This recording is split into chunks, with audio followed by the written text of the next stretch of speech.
the Lord of Darkness, the Phenom, the cornerstone of WWE. He is the Undertaker, a man that went 21-0 at the granddaddy of them all, WrestleMania. Was every match a 5-star classic? Hardly. There were some real stinkers there. But it was truly one of the greatest streaks in the history of at least modern professional wrestling. A streak that many will argue should have never ended or should have ended at the hands of somebody else. And I'm here to discuss what happened from beginning all the way to the bitter end. Oh no, the bitter end. Like the third Human Centipede movie. You're welcome for that. You're fucking welcome for that. So that being said, I'm John Rentham with my real honest thoughts on wrestling's undefeated streaks. Who benefited? Episode 4, Undertaker at WrestleMania. So yeah, I've done a few of these, and I hope you guys have enjoyed them. There are a couple others that I could do. Like, these are like the main ones, because I can't think of too many others where there's enough results to really dive into. I mean, there's Tatanka, but that's more about how the streak ended. Really stupidly. Mr. Perfect, which after a while was just a streak on TV, and Jade, Jade, I can't sing right now. That's really about it. If you want me to continue this, please let me know in the comments. But Undertaker at WrestleMania. It shouldn't have been Brock, I'm just going to say that. And I get why they went with it, but Brock should not have ended the streak. Regardless of how I feel about Undertaker and his bullshit politics now, as a wrestling, persona, gimmick, he should have lost to somebody that would have benefited. I will say that this is what I would have done, and I'll explain why at the end. I would have switched it where Brock beat Cena and Bray beat Undertaker.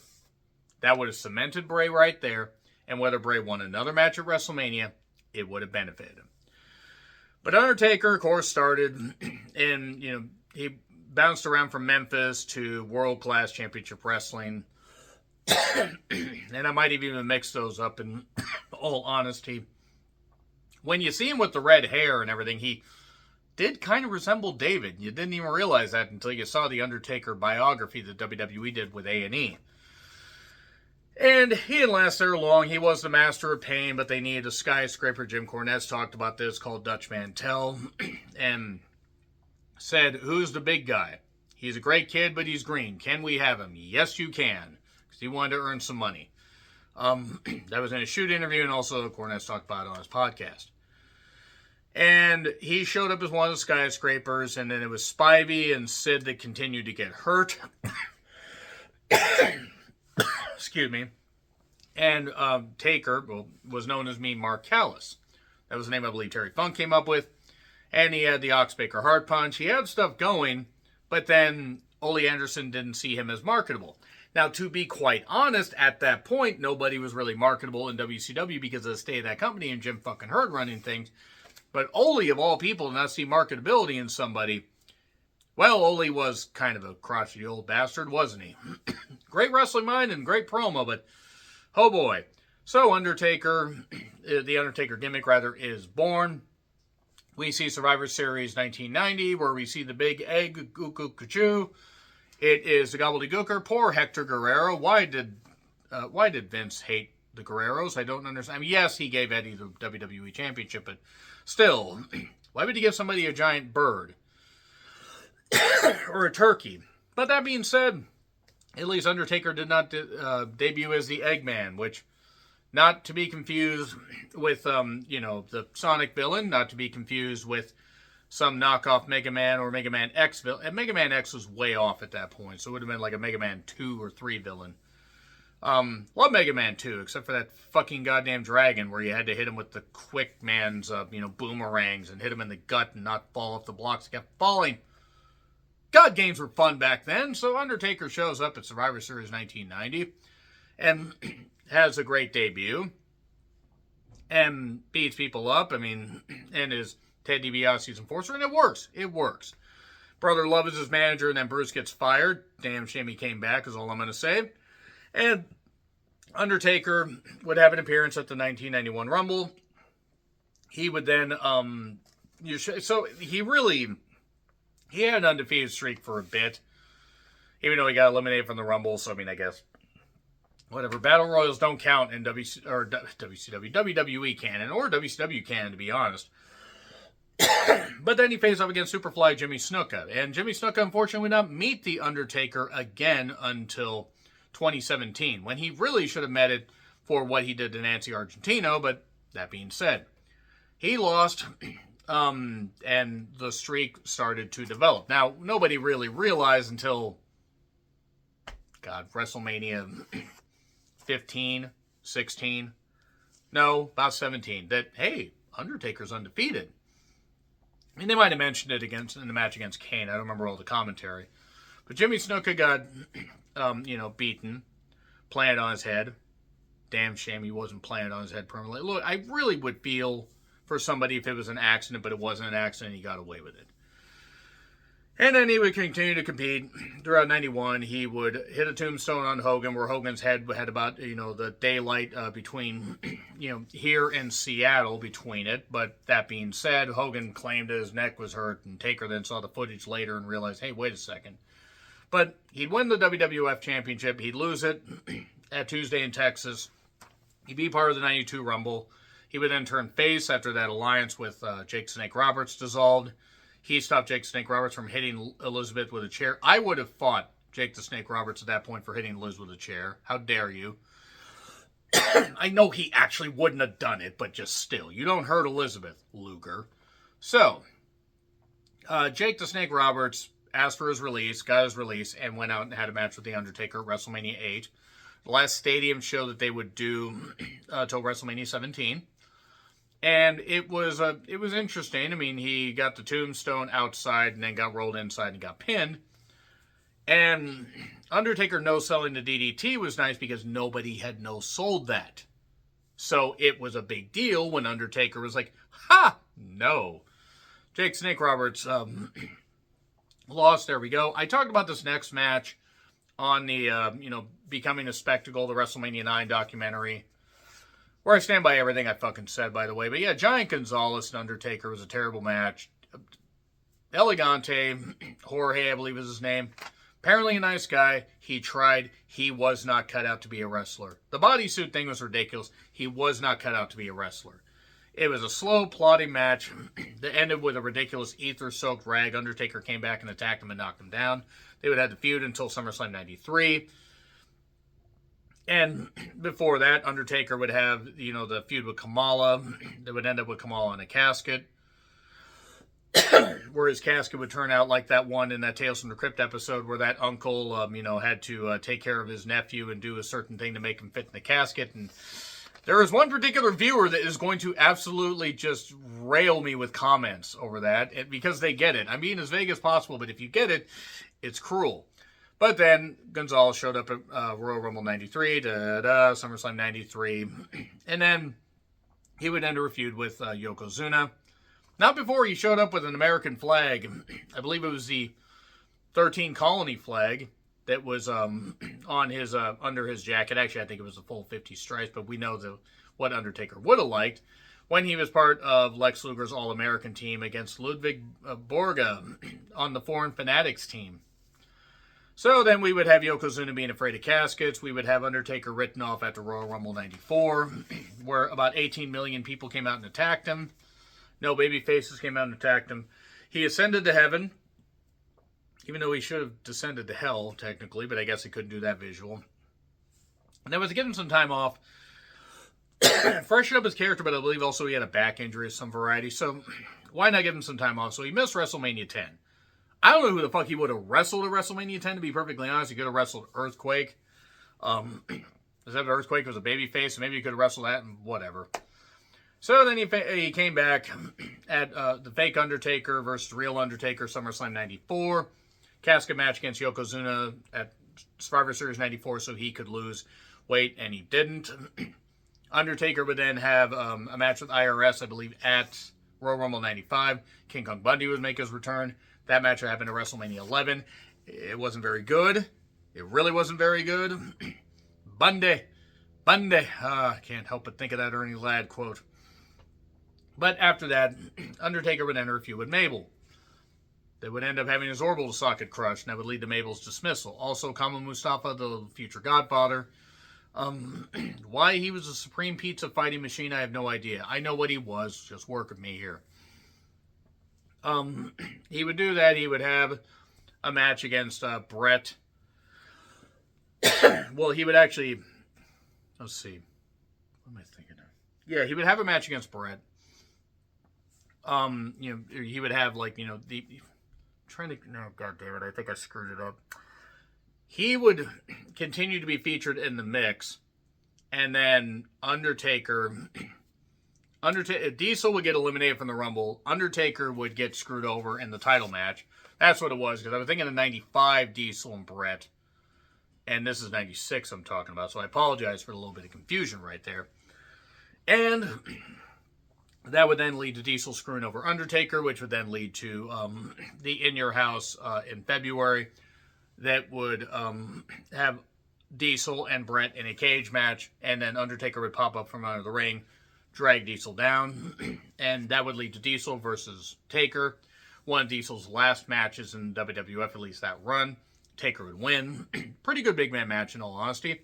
He would then enter a great feud with Mick Foley, Mankind, go through all that, Boiler Room Brawl.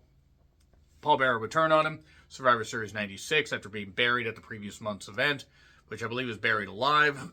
And then, great match against Mankind at Survivor Series 96 at Madison Square Garden. He would face Vader at the Royal Rumble 97. Be part of the final few in the Rumble that Steve Austin would win despite being eliminated, but the referees didn't see. We would go to Final Four at that point. Brett would win the title. But then Shawn, because Shawn lost his smile, so they had to do something else because Shawn was a little bitch. They traded one addiction for another, but that's another story for another day. Sid would then win the title, and then it would be Sid versus Undertaker, and Sid allegedly, reportedly, covering my ass here, because Sid apparently didn't clench his ass enough, may have shit his tights. Maybe, possibly, would explain the disgusted look on Taker's face afterwards. But that was WrestleMania 13, one of the worst received WrestleManias of all time, where Austin and Brett were the sole reason that anybody remembers anything about that event fondly. And then Taker would, so Taker was a champion, face up against Mankind, face up against Austin, face up against Farouk, lose the title to Brett at Mania, SummerSlam 97. I apologize for stumbling over my words. I don't usually do that. But then would enter a feud with Shawn, first ever Hell in a Cell match at Bad Blood. Kane would show up. Taker would then refuse to fight his brother. He would have a casket match at Royal Rumble for the championship. Kane would end up helping him, and then would end up screwing him over, and then would set the casket on fire, and then Taker would return, vow to fight his brother, and he did. Great entrances, great match, 3 tombstones. Peak of the feud as far as I'm concerned. They were going to get more matches, and then he would have the iconic Hell in a Cell match against Foley, and it was great stuff. Would then go into a bit of a darker character, team up with Kane, do all this weird stuff, would become the leader of the Ministry of Darkness. And then Hell in a Cell at Mania 15, where he hung the Big Boss Man. That was a visual that certainly was something. So he's only missed one WrestleMania at this point. Then he would end up taking a number of months off after, I believe, a torn pectoral muscle. Groin or pectoral? It might have been groin. That was sometime in like September of 99. Where, let's be perfectly honest, a lot of that stuff isn't necessarily memorable. He was part of Over the Edge, where he looked at the spot where Owen fell. And they continued the pay-per-view. And Vince deserves a permanent spot in hell for that. But after taking that time off, he was actually supposed to show back up in time for WrestleMania 2000, aka WrestleMania 16, but he missed it. I can't remember if he suffered another injury or just rehab wasn't going as well. He would show up at Judgment Day 2000. He would show up as Biker Taker. And then that would lead to a series, like a feud with Kurt Angle, a feud with Kane, brief feud. And he would continue to... He would team up with Kane a little bit later. It was very, very odd how they did that. He did have that great moment at King of the Ring 2000 where he just whirlwind choke slammed, Shane McMahon. Shane took that, and those people were cheering like, yay, we just saw a man get planted on his head and die in front of us, but we love it. God, Shane just taking those fucking weird, crazy bumps. But then he would team up with Kane against a returning Haku and Rikishi, a heel Rikishi. We also had Armageddon 2000, Hell in a Cell, 6-man Hell in a Cell just before that, where Rikishi got sent into a sawdust truck. That was a choice. That could have ended really badly, by the way. Like, really badly. Because Rikishi just kind of had to fall. He had to push off a little bit, but if he pushed off too much, his head would have hit the goddamn window and he would have been dead. But he would have done it for The Rock. He would have done it for the people. Then face off against Triple H, and, you know, that, honestly, a fucking lost classic, in my personal opinion. And people still talk about it, but not in as much reverence as 27-28, where they beat the shit out of each other all over the Astrodome. And was it the Astrodome? I think it was the Astrodome for Mania 17. I know it was in Texas. But anyway, I don't know why I always forget that, because I know it was in Texas because of the reaction Austin got. But yeah, the referee took a nap for about 8,000 years, but that being said, he did that. Would turn heel later. I'm going to kind of skip over some of this stuff. Would face Flair at WrestleMania 18 because he wanted to face Flair. That arguably is top 5 for Taker's matches at Mania, in my opinion. I still think that is probably number 5. I'd put that above the Punk match. In all honesty, all due respect to the Punk match. But I'd have to rank them at some point if I really fucking felt like it. I could rank all of Taker's Mania matches if I haven't already. But anyway, he faced Flair, beat him. That was 10-0. And then he faced Big Show and A-Train at WrestleMania 19. It was supposed to be teaming with Nathan Jones, but they realized, oh shit, Nathan Jones is really, really bad, so let's take him out. Take him out in the shower. Carlos Colon, what are you doing here? Got him going to fucking hell. But yeah, he beat those two guys up, and despite Nathan Jones running in and hitting the big boot, which probably should have caused a DQ unless the referee was just asleep. It is Seattle. You probably don't want to go to sleep too long, especially in that area. Trust me, that area where, at the time, Safeco Field, where the Mariners play, not a great area. Soto is not a great area. God forbid if they hold WrestleMania there again. I won't even go because I don't think I could afford it. But then Undertaker had his feud with John Cena, feud with Vince, feud with Brock again. Feud with Brock before Mania 19. Got written off for a bit. Great Hell in a Cell match, by the way, in No Mercy 2002. Then decides to take some more time off after a Buried Alive match with Vince. Comes back. We get the vignettes, basically the falling rain, and everyone popped for the Undertaker's dong. And then he faced Kane in a return match. He returned as the dead man. It was kind of cool. Concrete Crypt match with Paul Bearer being buried in cement so he could have gastric bypass surgery. And then he faced up against Orton at WrestleMania 21. Orton probably would have ended the streak, but didn't want to, and also was not in the right frame of mind, which he's admitted to. But oh boy, I imagine Taker probably wanted to kill him. And then he would have that feud continue with Orton, SummerSlam 05, and then No Mercy 05, where I believe, if I remember, was it there or was it the Hell in a Cell match where Bob Orton Jr. was bleeding, and it turned out Bob Orton had hepatitis, and Taker was pretty upset about that. It was one of those. I think it was a Hell in a Cell match. Hell in a Cell or the casket match. But he would then face off against Mark Henry at WrestleMania 22. That was a choice. It wasn't good. It really wasn't. That was a pretty good Mania, but that wasn't a very good match.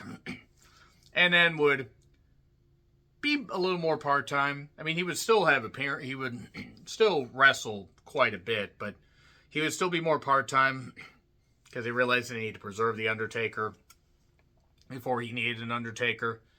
Things would ramp up in 2007. Great finale between him and Shawn at the 2007 Rumble.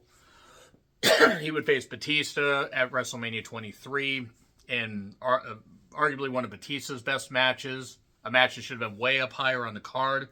I'm not saying it should have main evented, but it should have been up higher on the card. He would continue to feud with Batista, would suffer a torn bicep, would be taken out by Mark Henry. Edge, who then got the briefcase from Mr. Kennedy, after Kennedy had a shoulder injury that was supposed to take him out but wouldn't have, could have rehabbed it. Edge cashed in the Money in the Bank briefcase, and there we go. And then Taker would come back, I believe at Unforgiven 2007, face off against Mark Henry, re-enter a feud with Batista and Edge. Well, Edge, I think, would show back up at Survivor Series 07. I think he had suspension, but also had an injury. No, I'm thinking of 2008. He faced off against Edge at Mania 24. An incredible match. Great stuff. Great goddamn match.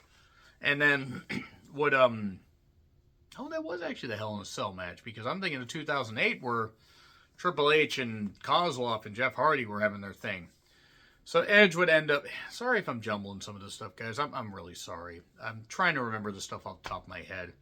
But Edge and Undertaker would main event WrestleMania. Some of the people would be almost set on fire by the pyro because they didn't string the pyro properly. Read up on that. But he would beat Edge, and then he would suffer another injury. He would take more time off, basically, after a TLC match at One Night Stand 2008. That would be it. Until SummerSlam, when Vicky would bring him back, and it would be a Hell in a Cell match. Edge would be written off. Edge would come back a little bit later because they couldn't trust Jeff Hardy to not be a screw-up. And also because Kozlov was not very good. And then Jeff Hardy would eventually win the title, but just for a little bit. Now, Taker's appearances became less frequent. He would enter a feud with the Big Show, which wasn't very good. He would lose to Kozlov, which was a bad idea.